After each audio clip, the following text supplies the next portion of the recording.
आणि मी श्वास घेतलेला नाहीये आणि पूर्ण मोकळा श्वास आहे, आतमध्ये ओढलेला नाहीये, पूर्ण रिलॅक्स आहे.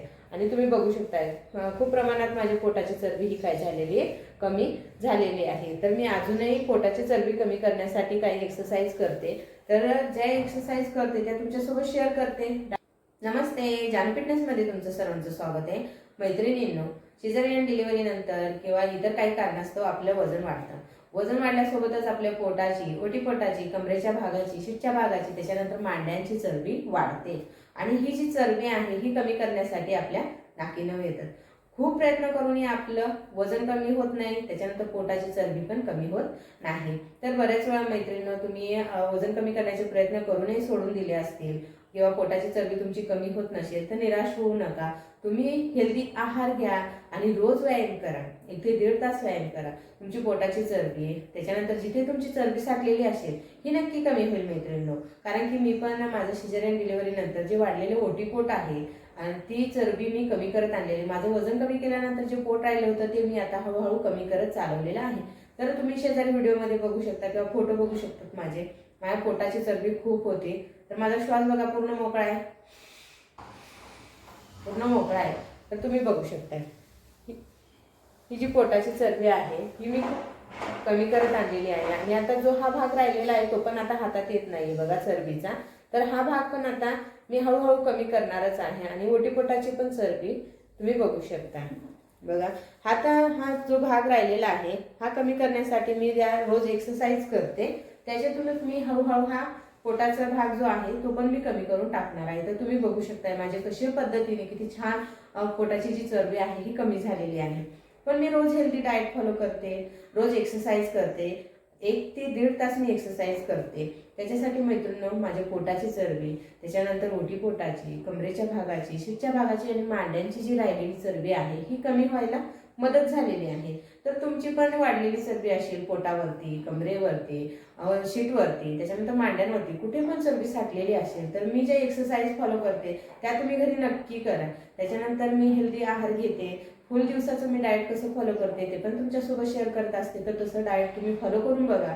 कमी खर्चातलं डाएट आहे, खूप काही खर्चिक पण नाहीये. तुम्ही घरच्या घरी इझी पद्धतीने तुमचं वजन कमी करू शकताय, तुमच्या पोटाची चरबी कमी करू शकताय आणि छान तुम्हाला पाहिजे तसा आवडीचा तुम्ही ड्रेस काय करू शकताय, घालू शकताय. तर त्याच्यासाठी मैत्रिणी तुम्ही काय करायचं, व्यायाम आणि डाएटचं सातत्य ठेवा. 100% आपली पोटाची चरबी कमी होते, ओटीपोटाची चरबी कमी होते, त्याच्यानंतर आपलं वजन पण कमी होतं. तर मैत्रिणींनो, तुम्ही जर समजा खरंच तुमच्या पोटाची चरबी कमी करत असाल तर तुम्ही प्रयत्न करणं सोडू नका. तुम्ही प्रयत्न करत राहा. बघा, तुमच्या पोटाची चरबी नक्कीच कमी होणार आहे. केल्याने होत आहे नाही, आधी केलीची पाहिजे. आपण अगोदर केलं पाहिजे. जर समजा तुम्ही व्यायामाचे सराव सारखा करत राहिला, हेल्दी आहार घेत राहिला तर कसं तुमचं ओटीपोट कमी होणार नाही. नक्कीच तुमचं पोट आणि ओटीपोट, कमरेचा भाग नक्कीच कमी होणार आहे. आणि मी जे डाएट फॉलो करते ते तुमच्यासोबत शेअर करतेच. ते तसंच डाएट तुम्ही काय करा, फॉलो करा. तसंच मैत्रिणींनो, मी काही डाएट टिप्स फॉलो करते त्या तुमच्यासोबत आज परत शेअर करते. तर तुम्ही जर पोटाची चरबी कमी करत असाल किंवा वजन कमी करत असाल तर त्या तुम्हाला नक्कीच मदत करतील. तर त्याच्यासाठी व्हिडिओ तुम्ही शेवटपर्यंत नक्की बघा, स्किप करू नका. चॅनलवर नवीन असाल तर चॅनलला सबस्क्राईब करा, तुमचं वजन कमी करा, व्हिडिओला लाईक करायला विसरू नका. चला तर मग जास्त वेळ न घालवता व्हिडिओला सुरुवात करूया.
तुम्ही रोजच्या डाएटमध्ये काही ज्या डाएट टिप्स आहेत त्या फॉलो करू शकताय. तर ज्या मी फॉलो करते, तर सुरुवातीला तर तुम्ही जेवणामधलं तेल, मीठ आणि साखरेचं प्रमाण काय करा, कमी करा. त्याच्यानंतर तुम्ही साखरेऐवजी त्या ठिकाणी गुळाचा वापर करा. तुम्हाला खूप चहा आवडत असेल आणि तुम्ही खूप साखरेचा चहा घेत असाल तर त्या ठिकाणी तुम्ही गुळाचा चहा घेऊ शकता. 4 ते 5 वेळा तुम्ही दिवसातून चहा पित असाल तर तो चहा तुम्ही 2 वेळा करा. म्हणजे तुमचं जे वजन आहे ते कमी व्हायला काय होणार आहे, मदत होणार आहे. त्याच्यानंतर तुमच्या घरामध्ये जिरे आणि धने असतीलच, तर रात्री 1 चमचा जिरे भिजत ठेवायचे आणि सकाळी उठल्यानंतर ते जिरे 3 ते 4 मिनटं उकळायचे आहेत आणि थोडंसं कोमट असताना पाणी काय करायचं आहे, प्यायचे. त्याच्यानंतर धने पण तुम्ही रात्री भिजत ठेवा 1 चमचा आणि सकाळी उठल्यानंतर हे काय करायचं, पाणी उकळायचं आहे आणि 3 ते 4 मिनटं त्याच्यानंतर कोमट असताना ते प्यायचं आहे. उपाशीपोटी घ्या. त्याच्यानंतर अर्धा तास काहीच खाऊ नका. जिरे पाणी आणि धने पाण्याने काय होणार आहे, तुमची जर मेटाबॉलिझम क्रिया आहे म्हणजे पचन क्रिया ती मंदावलेली असेल तर ती काय होणार आहे, सुधारणार आहे. तुमची पचन क्रिया सुधारल्यानंतर तुमचं पचन व्यवस्थित होणार आहे. तुम्ही जे अन्न खाणारे, जो आहार घेणार आहे त्याचं पचन काय होणार आहे, व्यवस्थित होणार आहे आणि तुमचं वजन, तुमच्या पोटाची चरबी काय होणार आहे, कमी होणार आहे. त्याच्यानंतर तुम्हाला जर शक्य झालं तर तुम्ही रात्री जेवण झाल्यानंतर झोपण्या अगोदर ग्रीन टी घ्या. म्हणजे ग्रीन टी घेतल्यामुळे पण तुमचं मेटाबॉलिझम क्रिया काय होणार आहे, फास्ट होणार आहे आणि तुमचं वजन कमी व्हायला मदत होणार आहे. तर ह्या ज्या टिप्स आहेत त्या मी फॉलो करते, तर तुम्ही नक्की फॉलो करा. त्याच्यानंतर तुम्ही जर रात्रीच्या जेवणामध्ये बेसनचे धिरडे, हिरव्या मुगाचे धिरडे, ज्वारीचे धिरडे, त्याच्यानंतर ओट्सचा समावेश केला तर तुमच्या पोटाची चरबी लवकरात लवकर कमी व्हायला काय होणार आहे, मदत होणार आहे. तर मैत्रिणींनो, दिवसभरातून परत तुम्ही 3 ते 4 लिटर काय करायचे, पाणी प्यायचं आहे. तर ह्या ज्या डाएट टिप्स आहेत त्या मी रोज फॉलो करते, त्याच्यामुळे मला त्याचा छान रिझल्ट मिळतो. तर त्याच्यासाठी मैत्रिणींनो, तुम्ही ह्या डाएट टिप्स आहेत त्या नक्की फॉलो करा आणि ह्या ज्या एक्सरसाइज आहेत त्या तुम्ही रोज करा. म्हणजे तुम्हाला खूप छान पद्धतीने काय मिळणार आहे, रिझल्ट मिळणार आहे. तर मैत्रिणींनो, तुम्हाला हा व्हिडिओ कसा वाटला कमेंट करून नक्की सांगा. व्हिडिओला लाईक करायला विसरू नका. त्याच्यानंतर तुमच्या मैत्रिणींपर्यंत, प्रियजनांपर्यंत हा व्हिडिओ नक्की शेअर करा. लाईक करायला विसरू नका. पुन्हा भेटूया नवीन व्हिडिओमध्ये. तोपर्यंत धन्यवाद. Take care. Bye bye.